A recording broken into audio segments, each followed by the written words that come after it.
Thomas the Tank Engine has worked his branch line for many years and knows it very well.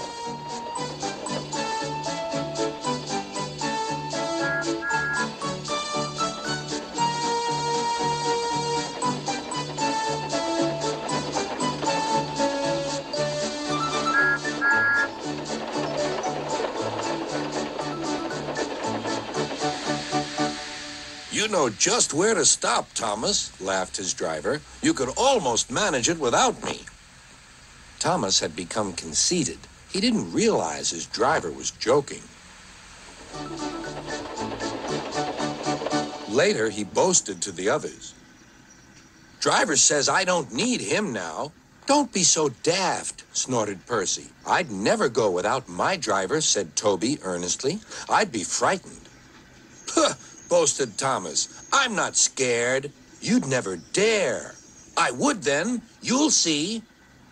The next morning, the firelighter came. Thomas drowsed comfortably as the warmth spread through his boiler. Percy and Toby were still asleep. Thomas suddenly remembered. Silly stick in the muds, he chuckled. I'll show them. Driver said I could manage without him. I'll just go out and then I'll stop and whoosh. That'll make them jump. Thomas thought he was being clever, but really he was only moving because a careless cleaner had meddled with his controls.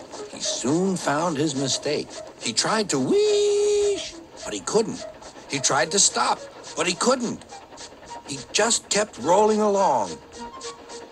He didn't dare look at what was coming next. There was the station master's house. The station master was about to have breakfast. Horrors, cried Thomas, and shut his eyes. The house rocked, broken glass tinkled, plaster was everywhere. Thomas had collected a bush on his travels. He peered into the room through its leaves. He couldn't speak.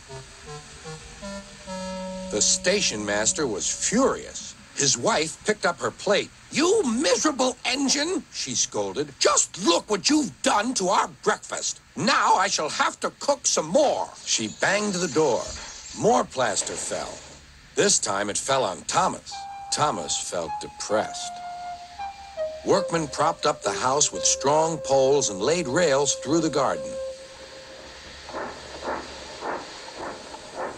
Then, the Scottish twin engines Donald and Douglas arrived.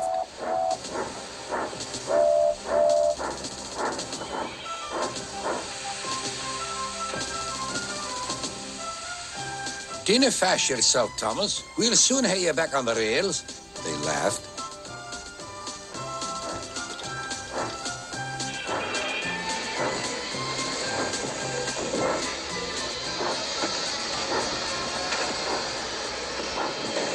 Donald and Douglas, puffing hard, managed to haul Thomas back to safety.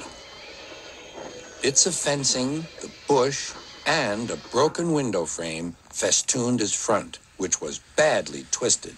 The twins laughed and left him. Thomas was in disgrace. There was worse to come.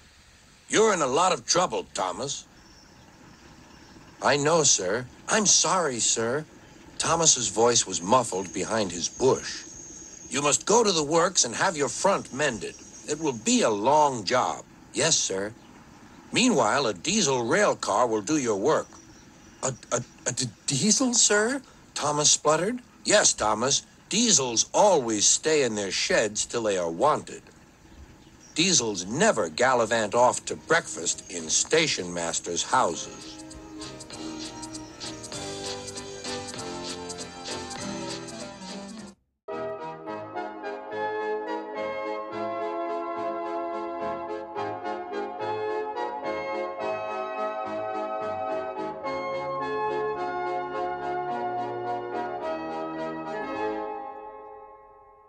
Tune in next time.